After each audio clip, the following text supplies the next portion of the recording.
Today we've got the full contingent of 6,000 workers spread out. We've got over 2,000 of the utility workers working across the entire city of Tampa. We've got 370 utility workers out here in Plant City. 477 of our utility workers are down in Waimama, Riverview, Apollo Beach, Ruskin.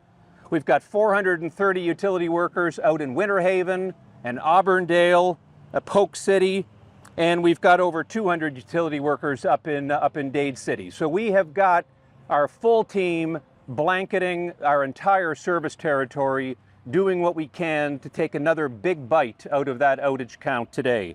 We're expecting another big day and expect to really eat into that 295,000 outage count.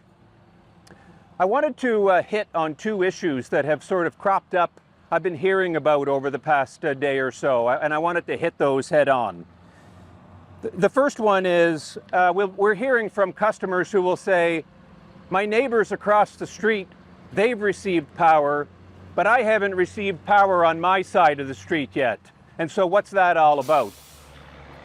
And I wanted to explain to customers how our grid works. Our grid sort of is like the human body.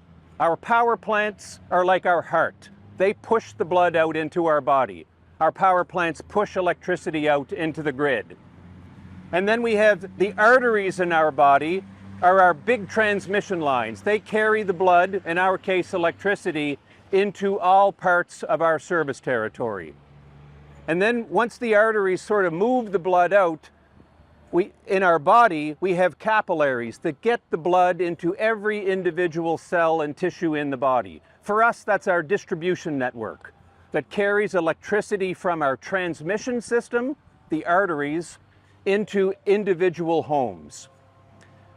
Across Tampa Electric, we have over 800 circuits, individual strings of wire that each have about 1,000 customers on them. And it's not unusual in a single neighborhood to have customers on one side of the street fed from one circuit and customers on the other side fed from another circuit. And so you can have it, as we're out doing our restoration, we're doing it one circuit at a time.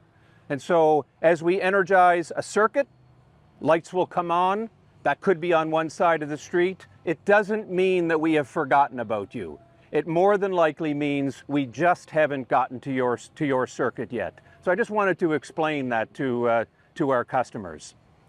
The second point that I wanted to hit head on is we've been hearing over the past day or so, why is it going to take longer to restore power in Hillsborough County? Why are Polk County and Pasco County customers receiving their power more quickly? There's two reasons for that. One is Hillsborough County was closer to landfall and therefore closer to the eye and sustained more damage, just taking more time for us to do those repairs. But the second reason is Tampa is a very congested area, and it's slower for our workers to sort of move about because of busy city streets. So it's a combination of those two things that are really accounting for why it's going to take a bit longer in Hillsborough. More work, a little bit slower because of the congestion in the city. To our 295,000 customers who still don't have power, on behalf of all TECO employees, we apologize. We know how inconvenient that is. We ask for your patience. Please know we are coming. The employees of TECO are committed. They care. And with the help of these good men and women who have joined us from out of state, we are going to get the job done. We will be working 24/7 until we get the last of our customers restored. Have a blessed day, everyone.